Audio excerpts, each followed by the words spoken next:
Today is August 20th, 2003. My name is Janet Palmer, and I'm interviewing Mr.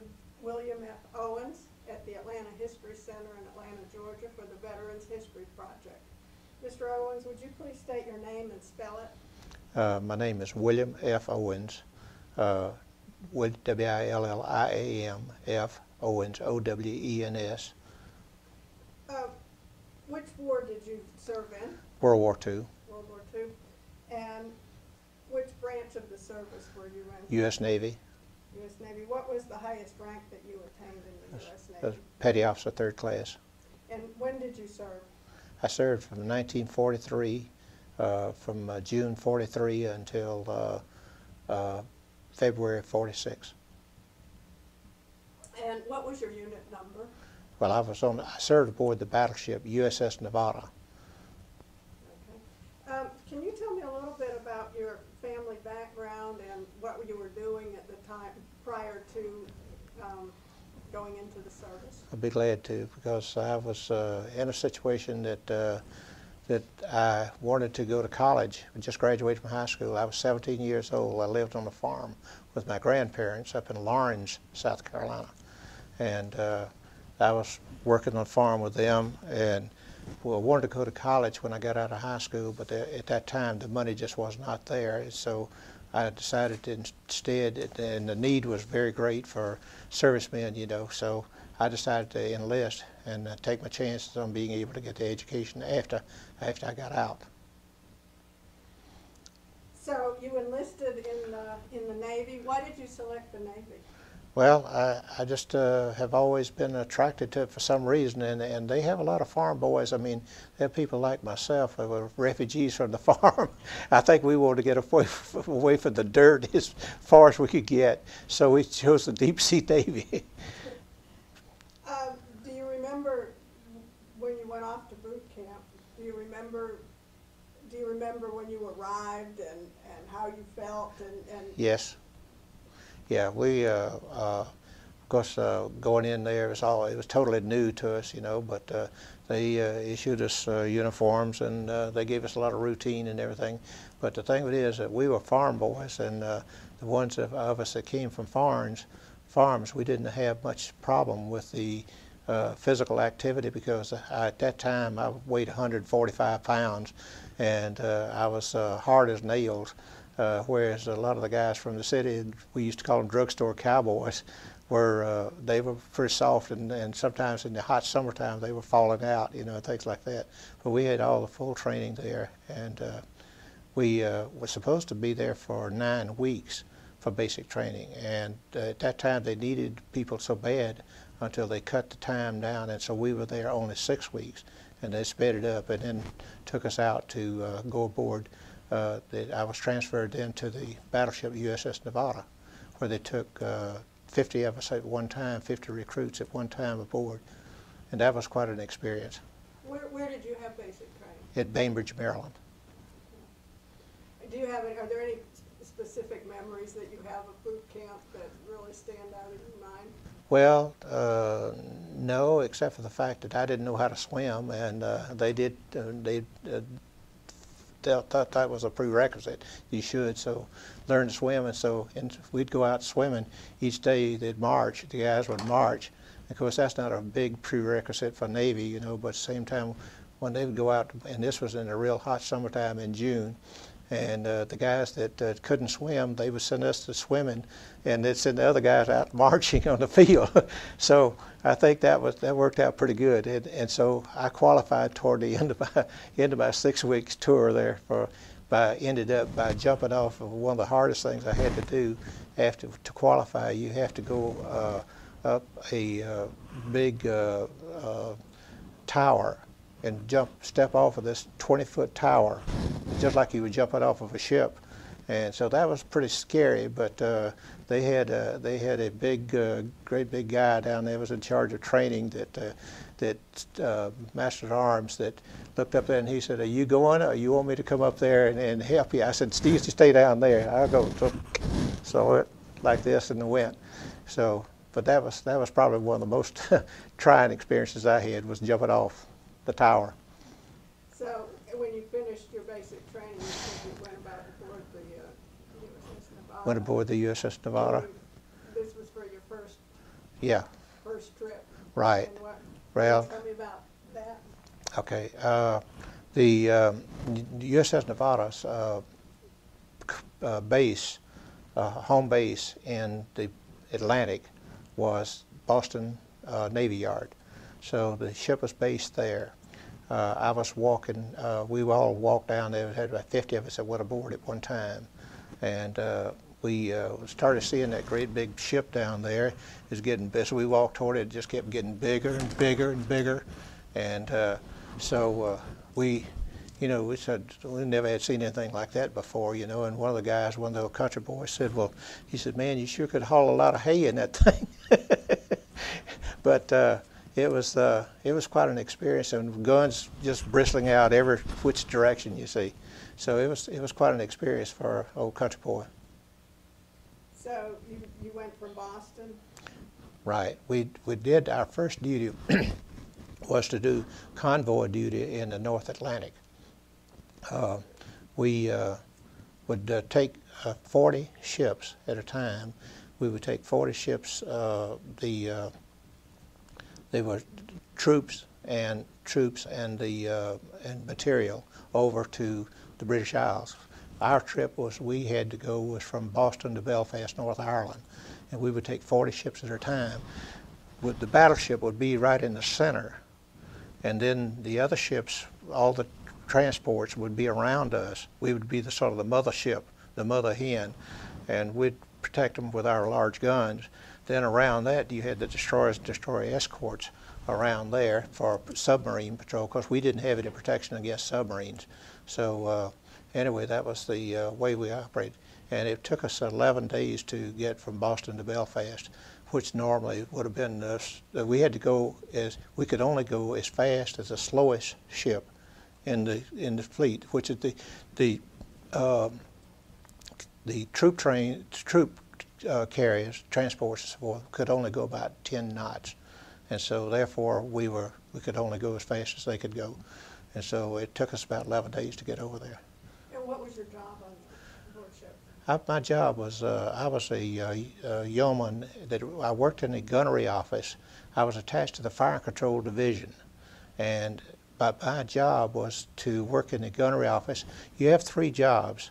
One of them is to be, you have a workstation, which my workstation was in the office, and it was for the gunnery department. My watch station was on a 5-inch 38 caliber fire control station, a computer. And a lot of people don't think we had computers back then, but we did. They were great big things, you know. So anyway, then my battle station was entirely something else, and that's when you go to battle stations. And I was on a 20mm anti-aircraft gun, and this is where you go in. This was the smallest gun that we had actually aboard ship, and my station was on the starboard side of turret 2. I was top side, and this was remained my battle station. Those 3 places remained my station for the 3 years that I was aboard ship. But one of the good things about it was I was top side. I could see everything that was going on. I saw every action that we took. In other words, I could go into Normandy, southern France, and everything. Just so it was real good. I liked that much better than I would have being down below decks and let my imagination try to tell me what we're doing. And how long did you do this route? We did this for 3 trips from Boston to Belfast. They had done 1 before I got there, and then so they did 3 trips. And then in April, see, I went aboard in October of '43. Okay, so then by April, instead of going on another trip, convoy trip, then we got together a task force of warships, headed in toward Europe, but at a much greater speed. We were going 17, 18 knots, and so we thought we were flying, you know, at that rate. But we didn't know at that time what we were going, but they said this is it.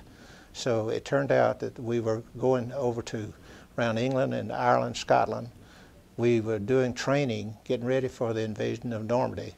And so they had all the ships sealed, and they finally gave us the information. We had relief maps showing exactly where the topography of the land, where all the where the targets were located, and we knew then how much we would have to, that type of target, how many shells we would have to fire in there to knock that one out.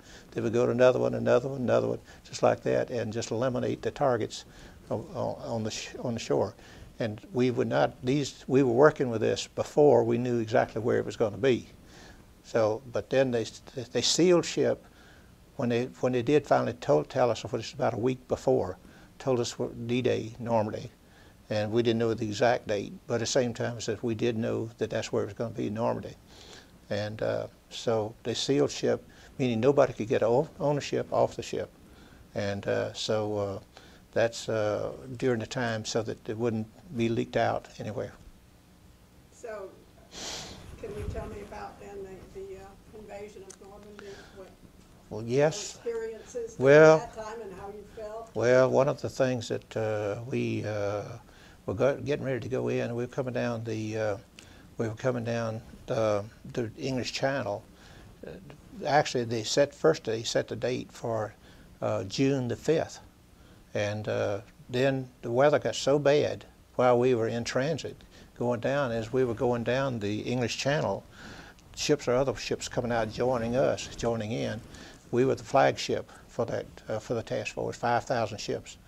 And so as we were coming down, but we got the word that they were going to have to postpone for 24 hours. So what it meant is we had to turn that whole task force around and head back up the English Channel for 12 hours, and then turn it around so we would come back down so that we'd be on schedule for the next day. For they said, well, we'll postpone for 24 hours. So, but we were right on schedule. So we came into Normandy early in the morning, and of course in the night we could see the Air Force was bombing over there, left and right. They had we could see the ack fire going up, firing on the planes. We could see the bombs dropping, as I said, around there. And I tell you, I hate to ever say that anything is beautiful about war, but this was one of the most beautiful fireworks that I had ever seen in my life, and I've never seen any since then. But of course, we knew that the meaning of it was that people were getting killed, and that wasn't a pretty sight. But we went on, and as we eased on in, at about 6 o'clock in the morning, we got the word to open fire. And by the way, our our orders were to, when we got there, was to, our orders were to, if there was any chance that we would get sunk, then we were supposed to we already had a place picked out that we would run the ship aground and establish Fort Nevada, because we had such firepower. They didn't want this to sink and lose that firepower we had. So they said, establish yourself as Fort Nevada, continue firing. And so, I mean, it was written up in Reader's Digest. It was said we were expendable. And so, I mean, but this was, everybody expected the worst.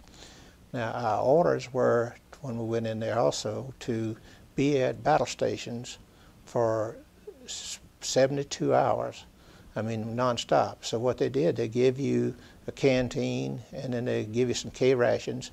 And of course, that's the thing we don't normally have in the Navy, you know, but we had to go bat down the hatches. They couldn't do any cooking or anything like that. So we were right at our battle stations, and they said, plan on being there for 72 hours. We'll bring the K rations to you from time to time, and also water. And you took care of calls of nature as you could under the circumstances. And somehow things worked out. And we also had, but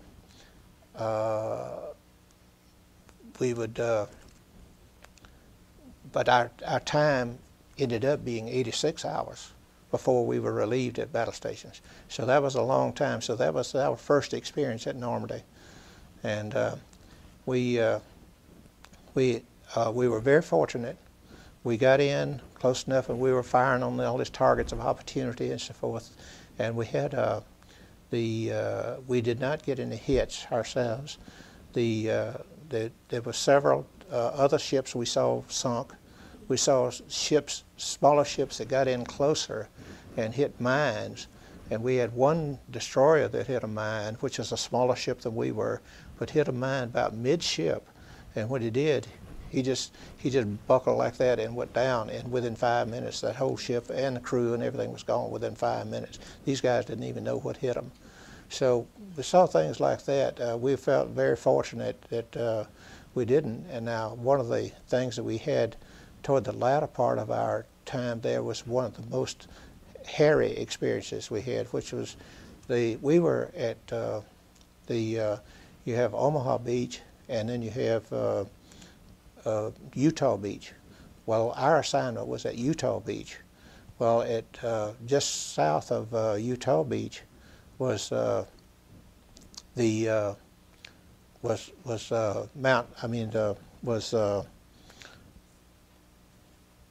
peninsula there. We should stop just a minute. Yeah, stop just a minute. So there was Cherbourg was there. It's a big peninsula that comes out there, juts out, and Cherbourg was they were planning to cut the peninsula off. The army was coming in. They were going to cut the peninsula off. So the troops were coming in, and they wanted us to go in. And it seems like that they had 15-inch guns, shore batteries. We had 14-inch guns, which were just a little smaller than they were.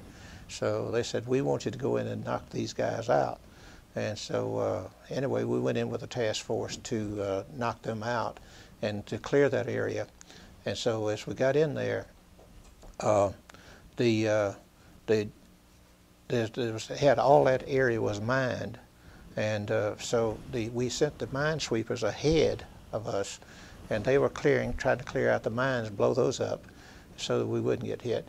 And it ended up that when the Germans got them in range, and then they started firing on the minesweepers, knowing they'll get rid of them, then either if they didn't get us, the mines would. So when they started firing on them, they said, our skipper hollered down full speed ahead. First of all, we laid smoke and everything, and the skipper said, well, he said just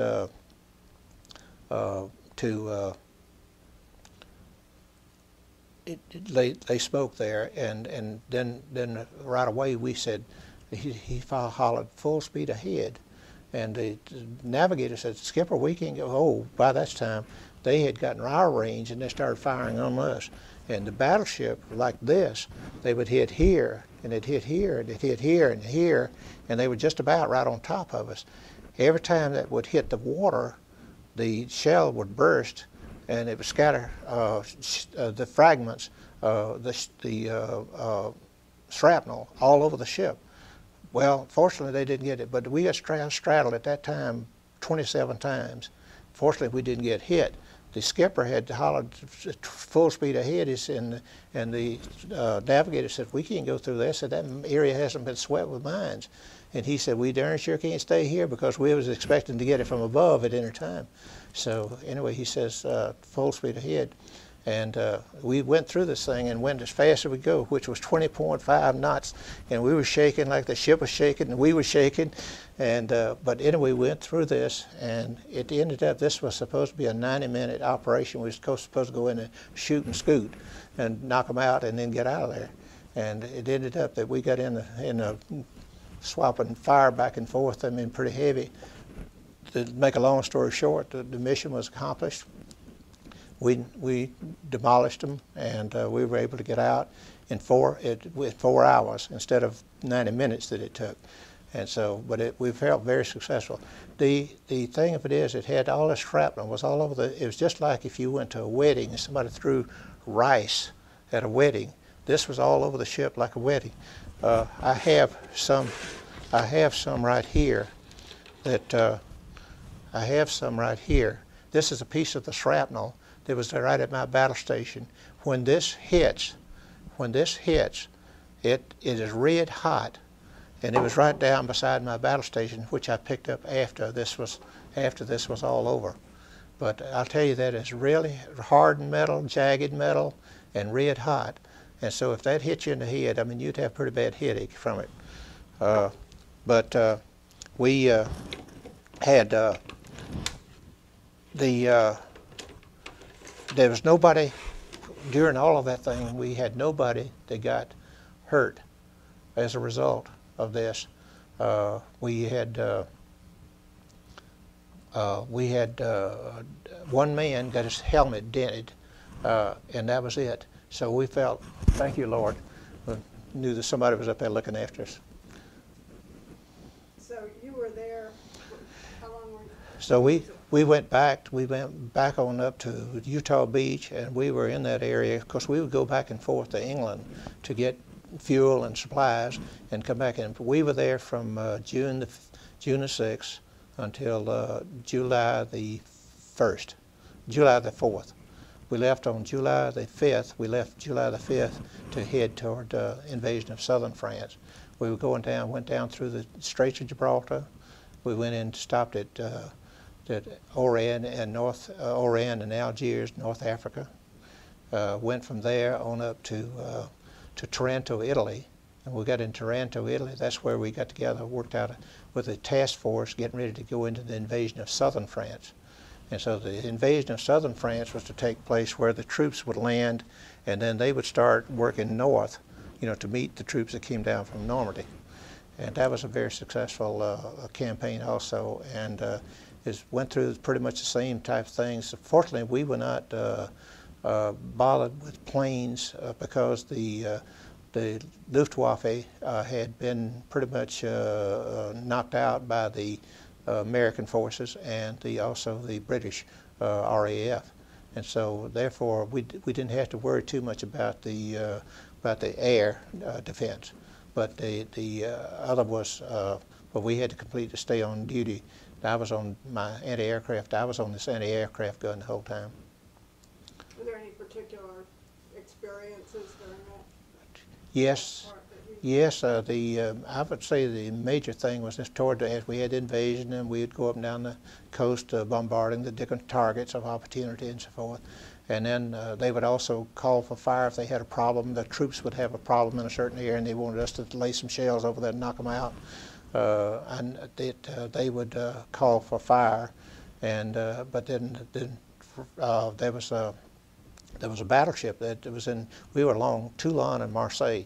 And in the harbor of Marseille was battleship Strasbourg, and so they asked us to go in and knock it out, and it had 15-inch guns also, which was a little larger than ours was. But we went in and they told us to knock it out, and we went in there and knocked them out. And later in the day, we were advised by our spotter that could tell what happened over there. They'd say, well, this was. That the ship was burning, and it was down by the aft part, and so therefore it was all done for. So then we went. The last action we took was right there at the harbor entrance. They had a big a lot of shore guns there to protect the harbor. And we were asked to go in and knock those out. And so we went in, and first thing, we started firing in there and knocked those out. But then it was right up on a cliff, so we fired some shells right in underneath there, and then they all come tumbling down. And so that finished that, and that was the big cheer went up when we accomplished that. And then that finished our tour of duty there in the southern France. That was in Toulon? Toulon, right. See, we were along Toulon, Marseille. That's where our action took place. And so then we headed back to the States. Okay.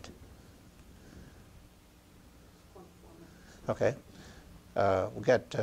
We got there got to the States. We came into New York, and of course we got a pretty good welcome there. Of course, first thing you got a welcome from the Statue of Liberty, and oh God, did that look good! So we went there and tied up. They had this picture that I have here of the ship. This is a picture that was on the front of the New York Times. This was had a big. The headlines of that picture said, "Battleship Nevada up from the grave of Pearl Harbor is back fighting again." And so they showed us coming back in. And this was at Pier 91 as we pulled in. And if you look real close, you can see that I'm in a white uniform. I'm in a white uniform there, right there on main deck there, along with a number of others. So how long did you stay in New York? well, we only stayed long enough for everybody to have liberty and, of course, go ashore and wet their whistle and do what guys do when they're on shore leave. And so, but then we knew that we were headed on from there. We were going on down to Norfolk to put the ship in dry dock down there for repairs, and had to replace our guns. Our guns were totally worn out, and so they're rifling. So they had to replace all of our guns because we were headed on to the Pacific after that. So they said we'll be here for 30 days in dry dock. So they said give half the crew shore leave, go home, give a chance to go home, and then they come back, and then the other half, because that's the way they usually operate it. So they can always keep a force aboard. And so got to go home, come back. It was in South Carolina. My folks were there, and they've been got back to there, and we were there just a short time, and they were ready to shove off and said to do the next destination. They would announce that we were going down through the Panama Canal, and then we would go on to the Pacific for further orders. So, and that was in late, it was in November of '43. So you left New York? Right, right. We left Norfolk. Norfolk. Right. We were only in New York for about 4 or 5 days. And then after that we went on down to Norfolk, and that's when they gave leave to everybody. So when you left Norfolk heading to the Pacific, then how long of a voyage was that? Well, we did stop off at the canal and went ashore. They gave us liberty down there at I think it was Panama City, Florida. I mean, not Panama City, Panama Canal.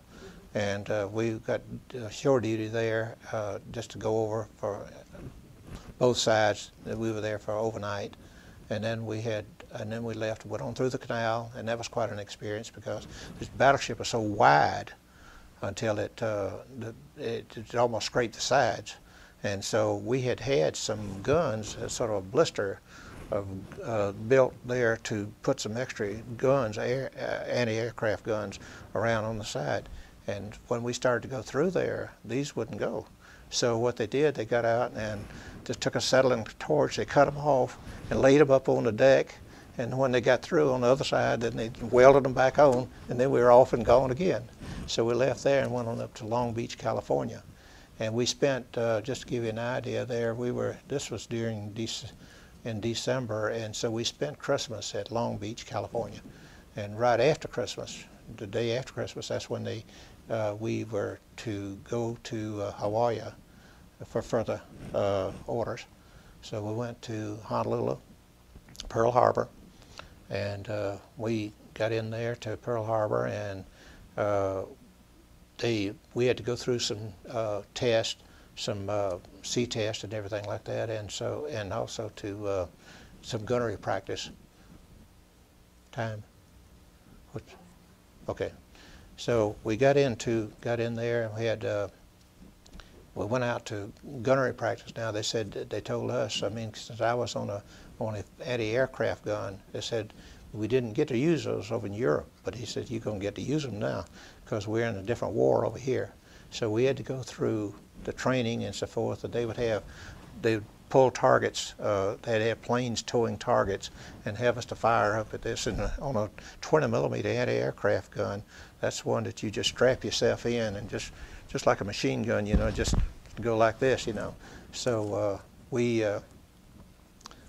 go out and we'd shoot targets like that, and then they had also targets that they would pull behind the boats, and they would have us to fire on those. So we went through, it was sort of a shakedown cruise after having gone through almost a refitting. I mean, after we came back in, and with all those new guns, we needed to try them out and be sure that they would fire all right and everything. And then if they had to make any repairs, then they got those. So we stayed there until, of course, we had a delightful time in Honolulu. We enjoyed the visit there, but And when did you get? we were there. See, we left Christmas, so we were over there shortly after that. It was about we were there in early January, and so next thing you know, then they got orders. We headed out. We didn't know where we were going till we got headed out, but we started heading out toward the. They said we're going to first destination would be Ulithi Lagoon. I said, where's that? You know. So we got to Ulithi Lagoon and for further orders. Ulithi Lagoon was a great big natural lagoon that was with coral reefs. And actually the ships went in there and made it just a nice natural harbor. And so the ships would go in there and they would be protected around there. They had, of course, they had an entrance and they had it with gates and so forth where the ships could go in, and then they'd close those, they had that guarded. But we had battleships, aircraft carriers, every kind of ship in there, destroyers, cruisers and all that. And but what we did, we'd go in there, and that was a fueling station and also for ammunition supplies and also a recreation area. So they decided that they would let us go ashore for a little recreation, and what they do is they take you over on a boat there to this little island called Mogmog, and that was supposed to be a recreation area.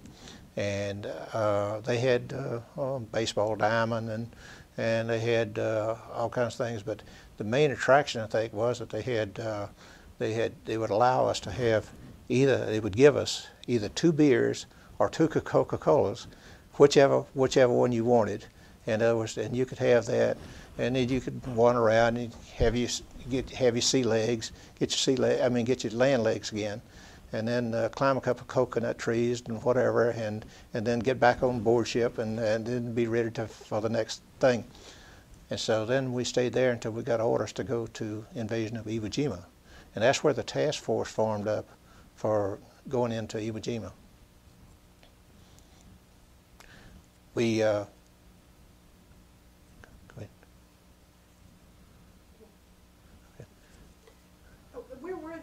Where was this that you were talking about? Where you? Ulithi? Yeah.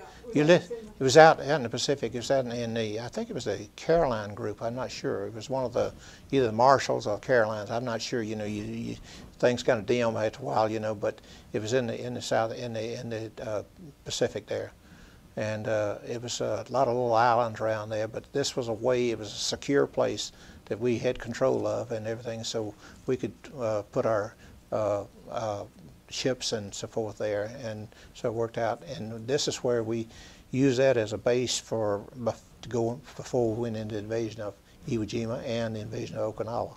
So that's where you were for the preparation for Right, the correct, okay. correct, right. Can you tell me anything about that? But What you were doing? well, as far as my job was concerned, we were working on, they gave us plans and everything like that. Again, we were going to hit an island, you know, in other words, and it was very important that we get it and everything like that. And by this time, of course, they had sealed ship and everything like that. And we knew we were going to, we didn't know the exact date again, but we were going to Iwo Jima, and we knew that was very important. It was a very important island that said we had to take. It was a small island, and I think initially they had planned, they thought the Marines were going to land, and of course what we were supposed to do is to go in and soften it up, and we actually do pre-invasion bombardment. We go in and do pre-invasion bombardment for, I think it was about 18 days that we went in. So we had a line of battleships, about 7 or 8 battleships, and we would go up, and the island was only 8 miles long, but we would go up like this and fire, bang, bang, bang, bang, bang, like that, turn around and go back down like that, and we continued blasting this away for 18 days. Also, the Air Force and the Navy were pounding this thing, well, mainly the Navy aviators from the carriers. They were also bombing left and right. And I tell you how in the world anything was left on that island, but they were all dug in under the ground. And underground there was they had all these caves and everything that they found out later this was the Japanese called Iwo Jima. That was the name. Iwo was sulfur. There used to be sulfur mines there, and so Sulphur Island was what the Japanese referred to it as, and they called it Iwo Jima. Well, we knew that we would have to have it as a stepping stone, because Tinian was where a lot of our bombing was done by the B-29s at that time, for Japan. But they were 1,700 miles away from Tokyo. So what they were trying to do was we need to get them a base a little closer, because they were so far away. A lot of times they'd get there and they'd drop the bombs, but they would get shot up, and sometimes they couldn't make it all the way back. So what they wanted to do was to have a base where they could land these B-29s, these crippled B-29s, and so forth, so that they could be repaired and move on and save them. And so it ended up that we had, the conclusion of all of this was that we had lost about 5,500 Marines, U.S. Marines there, taking the island, but we saved 25,000 of the B-29s and their crews as a result of this. When we first went in there, they thought, well, no, we were bombing away, blasting away there and doing the bombardment. And then when the actual invasion came to take place, they came in, and of course we were firing out here, and then the Marines were unloading into their landing craft. And they got into the landing craft, and they would go out, and then they would circle around just like this, just almost like a whirlpool. But they were waiting, and then they would call, okay, this crew goes in, this group goes in, this group goes in, and many of those were circling around behind our battleship, using for some protection, because they were firing out at them for even at a distance, you see, from there.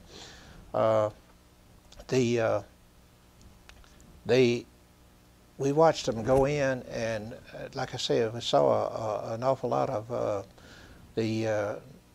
I was fortunate. I was up on top side with at that time, and I could see everything that was going on. I mean, and in fact, we got a little later. We got so close in that I could see the fighting with my with no binoculars. I could see what was going on.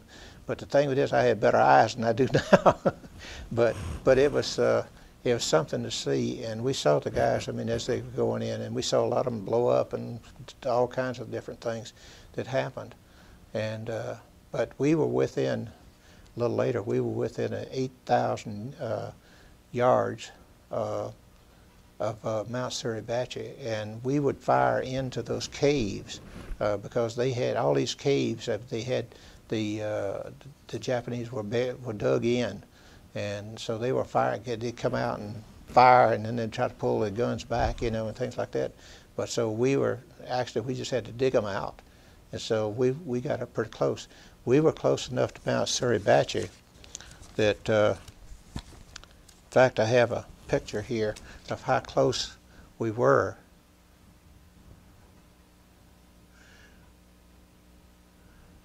We were right off Mount Suribachi, and that was very deep there, but we would go in, and in fact, you can see some of these boats that were circling around behind the battleship. And so we had, but when they raised the flag there, we were close enough where we saw the flag go up. And of course, then everybody just, you know, started hooping and hollering and carrying on. I mean, this was quite a, although the fighting, you know, was still had to be a lot of fighting to go on then, because we thought at first that we would be able to take, the Marines thought they'd be able to take the island within about, I think it was supposed to be about 3 to 5 days, because it was so small and everything. But they were so dug in, and it took them finally 36 days to be able to actually finally wrap it up there. And we had some of the crews that came out to the ship. We had some of the wounded that came out, and we would take them. We had a sick bay. We had doctors aboard ship and medical care, So we took them until they could be transferred later to a hospital ship. And so, but it was quite an experience. And as I say, I wouldn't give anything for the experience I saw. I would hate to go through it again because it was pretty spooky, you know. And in fact, when we were right off from the Mount Suribachi there, they actually started, we were so close that they started taking the sniper was not firing at people on the ship. Yeah, we felt that was getting too close. But anyway, we won that, and of course we would go back to Iwo Jima after this was over. Oh, by the way, the suicide plane started then. And that was my first experience with a suicide plane. We had been warned about the fact that these suicide planes were, Japanese were kamikazes, could fly in and they'd crash on top of the ship. That was their goal, you know, to do it. So when we saw the first one that attacked us was one that came in from the stern part, the after part of the ship.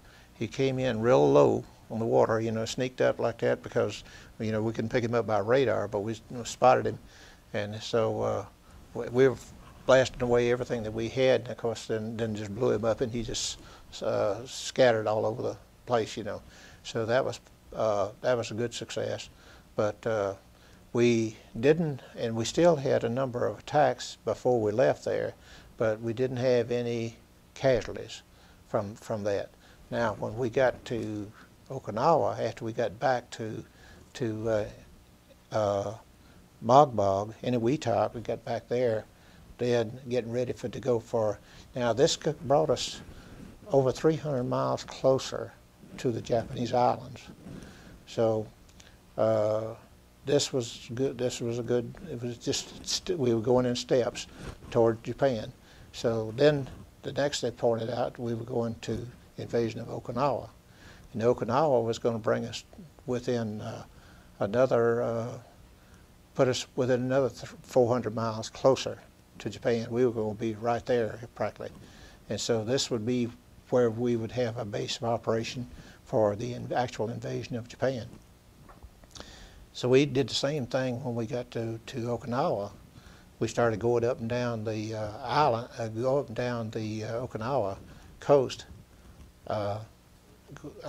bombarding. We were there 19 days. When did you get, when were you there? We were there April Fool's Day. It's that's when the actual invasion took place. But we were 19 days. We were there 19 days prior to that, doing pre-invasion bombardment.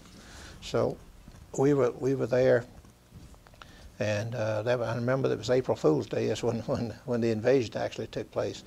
But we, like I say, now our real tragedy started whenever we were at Okinawa and we started getting the suicide plane. Third day we were in pre-invasion bombardment. What we would do is we'd go in and fire up and down the coast, and then at night we would lay out to sea because it was safer out there. Then we would come back in next morning. The third morning we came in, they were ready for us. And they came in over land like this. We had 135 planes that came in over land like that and got right up on top of the fleet. And they were boom, boom, boom, boom like that and everything. And they were just seeking out targets of opportunity. And so our guys were firing away, you know, everything we had.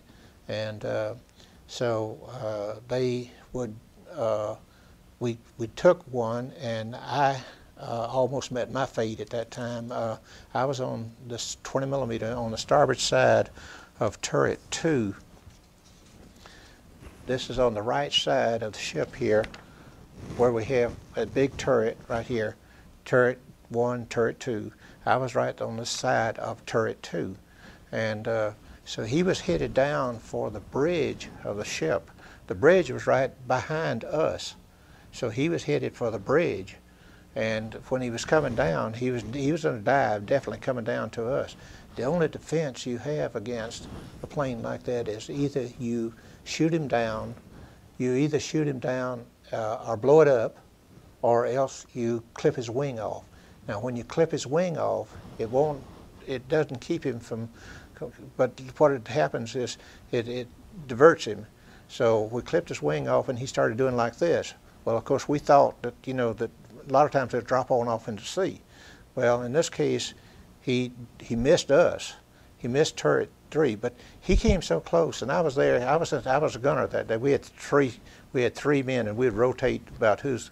But I fortunately was the one that was doing it. I was a gunner at that particular time, and I was going like this, and he kept coming down and kept coming down and getting bigger and bigger and bigger like this, and I could see the pilot right in that plane.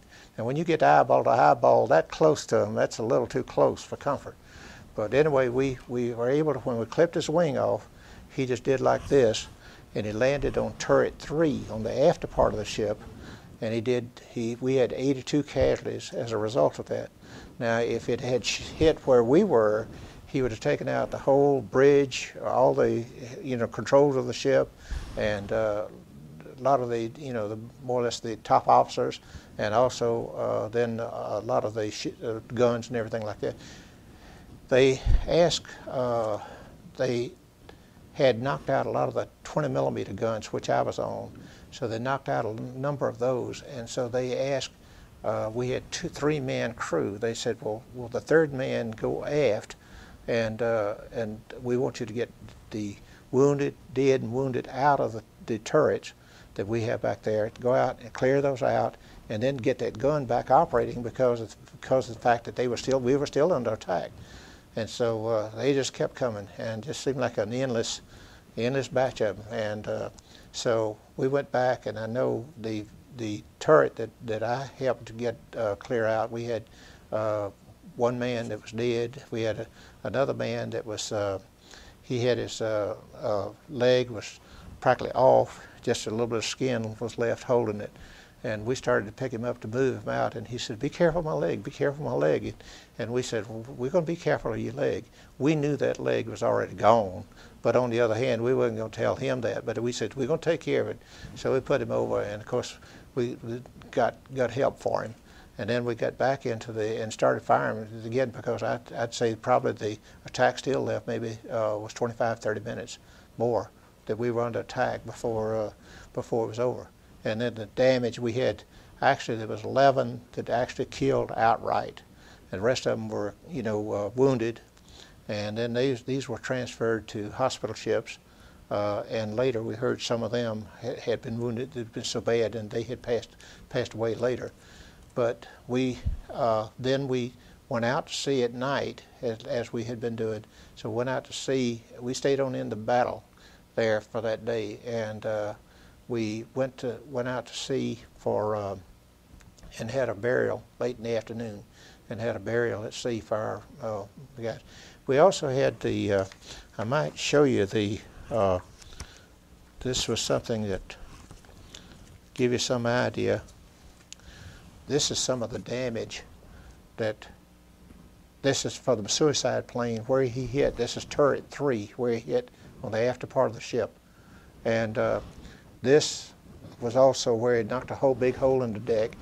My bunk was just under that big hole there, down on the first deck below.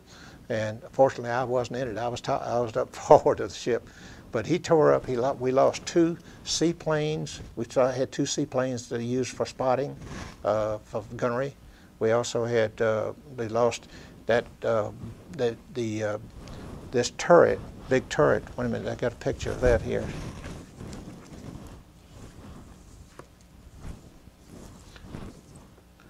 Well, you can't see that real well here, but anyway, they had big gouges. But the concussion from that knocked that was a 14-inch gun, and it knocked that completely out.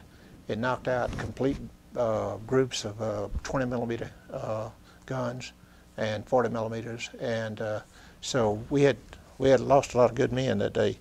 And here's another good.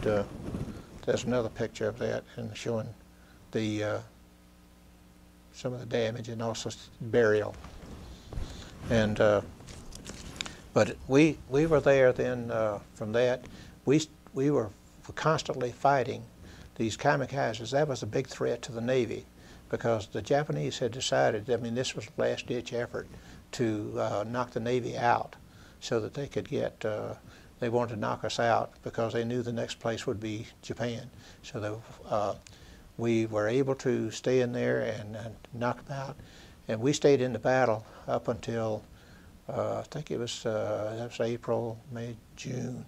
We were able to, about around the 1st of June, we were able to go back to Pearl Harbor to get repairs and so forth, while the battle was still going on at that time. But they had sent another battleship in to replace us, and we went back in to get repairs because we knew that our job still wasn't done, and we were going to have to go back for some more, you know, at Pearl Harbor. So at the invasion of Japan. So when we came back, after we went to Hawaii, we came back and they sent us up in the East China Sea. We were supporting a minesweeping operation in the East China Sea. There again, the kamikazes were still coming, real thick and heavy, and they would come out even if they didn't come in big force. They'd come out just enough to tease you a little bit, you know, and make you go to alert and everything. You could be eating, you could be go to chow, and you'd be in the chow line. About the time you get your chow, they'd say, all hands man your battle stations. Well, you drop everything and you head to your battle stations and you stay there until, for the duration. And so you may be able to get back and get some chow, and you may not, you know.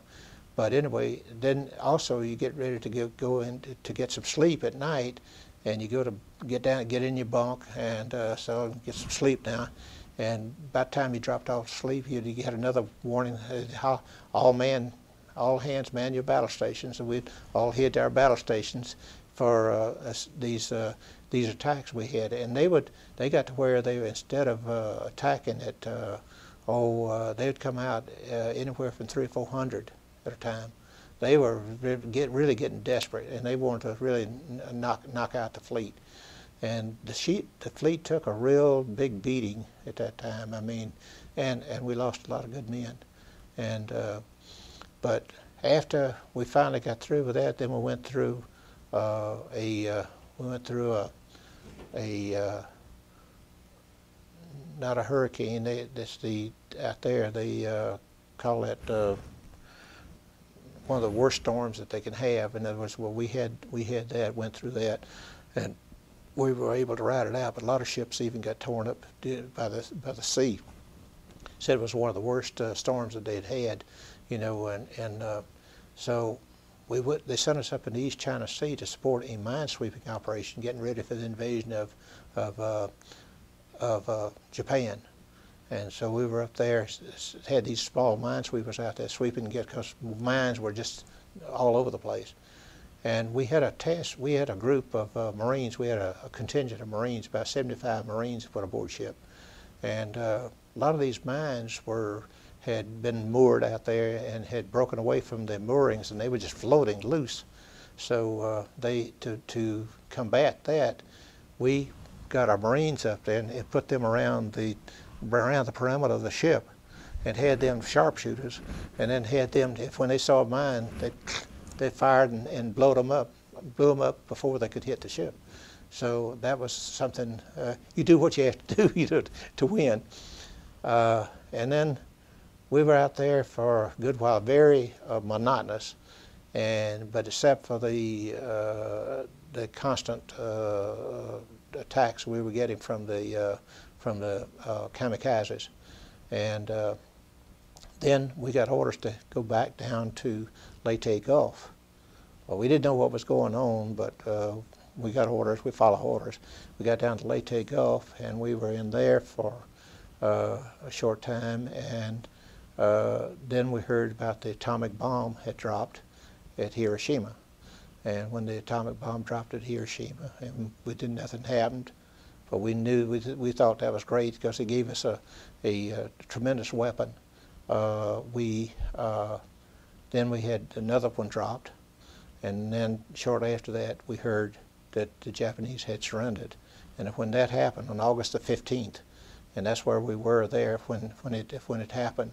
And of course the whole place just, you know, erupted, you know, where everybody was real happy about it. You know, the ship's bells were going, and the horns were tooting and everything like that. And then they started firing flare guns up into the air, you know, everything to celebrate. And in fact, they broke out. We had a band aboard ship.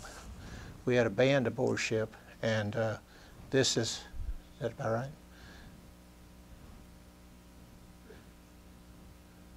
We had a band aboard ship. They broke the band out there, and he got out there and he started playing, and the guys started dancing together. So we didn't have any girls, but I mean, we made out without it. But at the same time, let the joy not be restrained. So it was quite an event. So I remember that real well. And about 2 days after this happened, we got to surrender. Then I got orders to go back to the States for reassignment.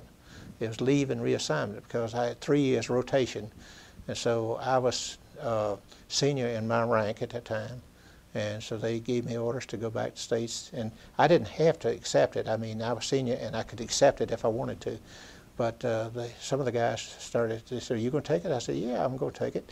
So I knew the war was over, you know. So they said, "Well, you're going to miss all the fun." I said, "We're going up to Tokyo for the surrender ceremonies." I said, "I've had about all the fun I could stand."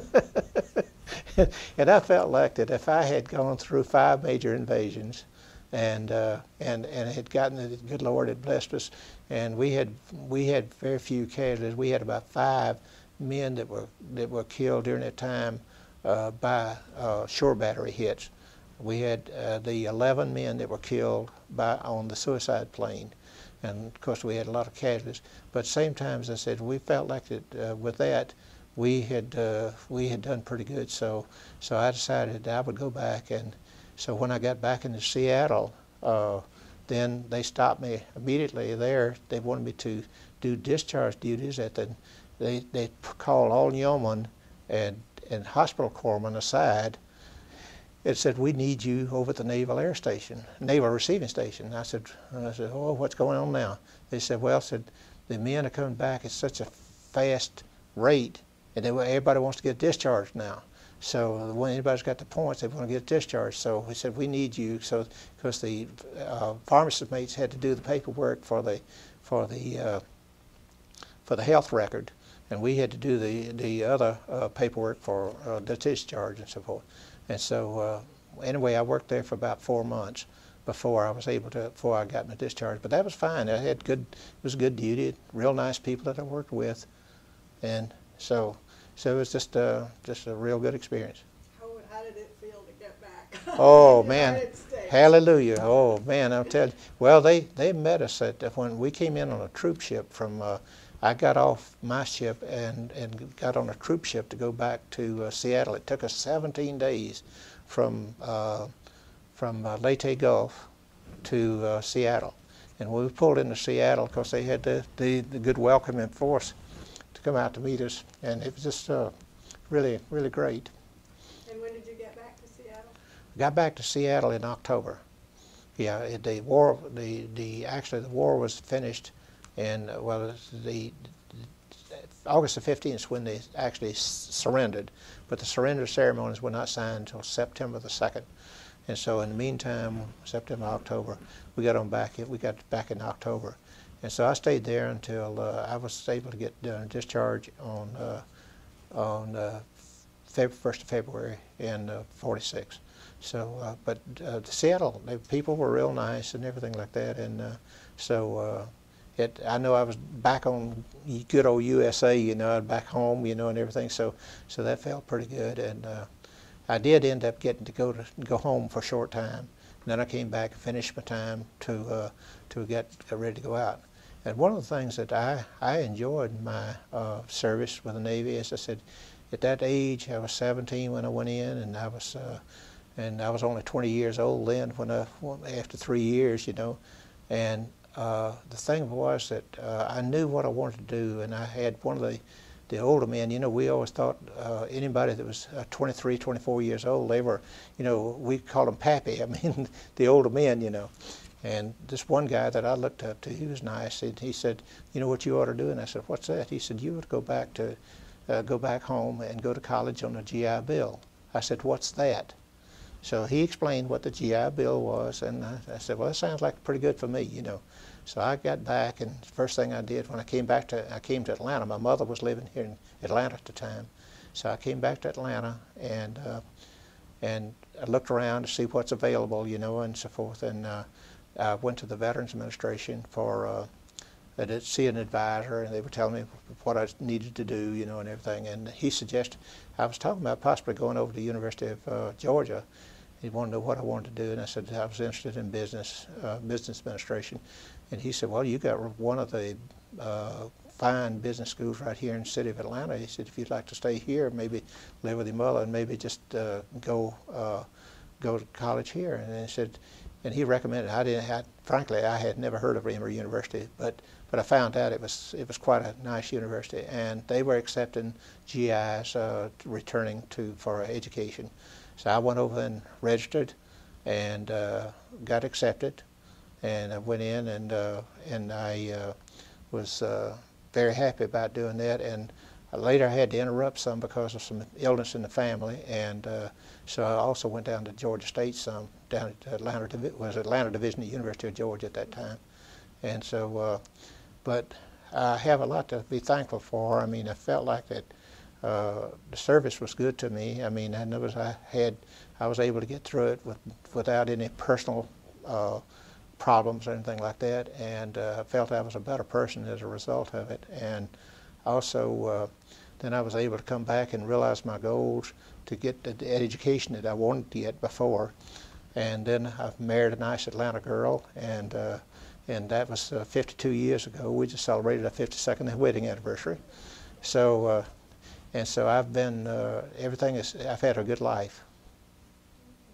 Is there anything that we haven't covered that you'd like to talk about? I don't know of anything.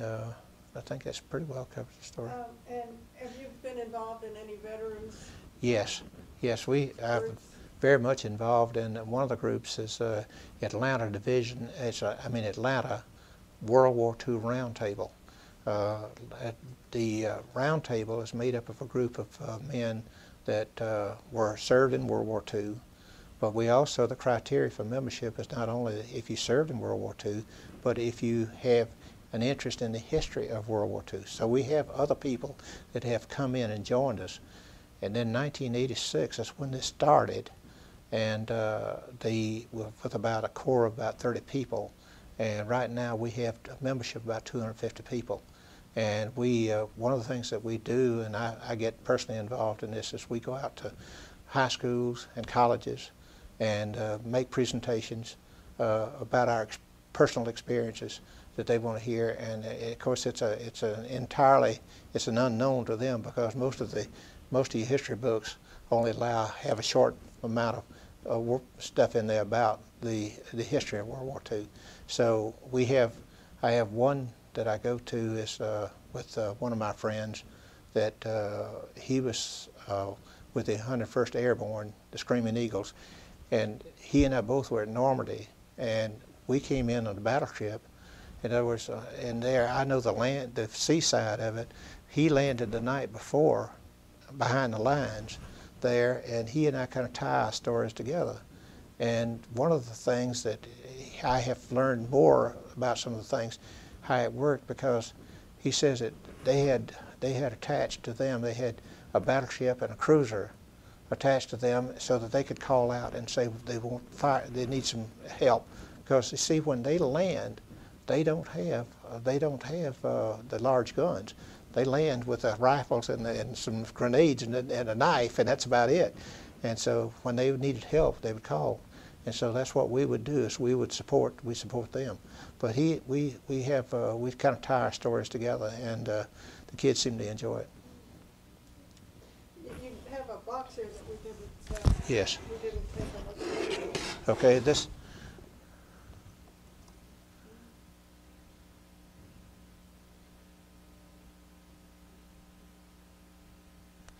That's showing how I looked back during those days at 17, 18 years old, and had more or less the medals and so forth. And then have also some sands from the beach of Normandy, and also we have over here some this is part of the Japanese. This is the Japanese parachute.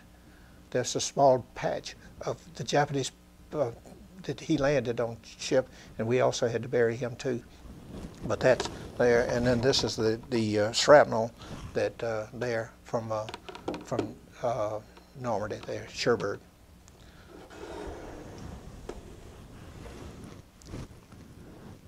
Is there anything else? The only thing, I don't know whether you wanted to bring this out, is the fact that we served on one thing about it that we didn't mention was, I think it, actually, the Nevada was at Pearl Harbor during the attack. It was the only, at the beginning of the war, and it was the only battleship that got underway during the attack at Pearl Harbor. And we had a number of these guys that aboard ship there from the survivors of Pearl Harbor that decided they wanted to stay with the ship. They brought the ship after they refloated it. See, as it started to go out to harbor, the Japanese were going to try to sink it, bottle up the harbor. What they did is they, our skipper saw what they were doing, they wanted to bottle up the whole harbor by sinking the ship right in the mouth. So they ran it aground to save the ship. And we had two of our men that got the Medal of Honor from that action. And then we had a number of others that got the Navy Cross, the Silver Cross, so forth, so on. And but now a lot of these guys served with us aboard the ship. They continued their service after they rebuilt the ship, and they put the ship back in action. Within a year's time, it was back rebuilt, and it was modernized. And from that to this, with much more firepower.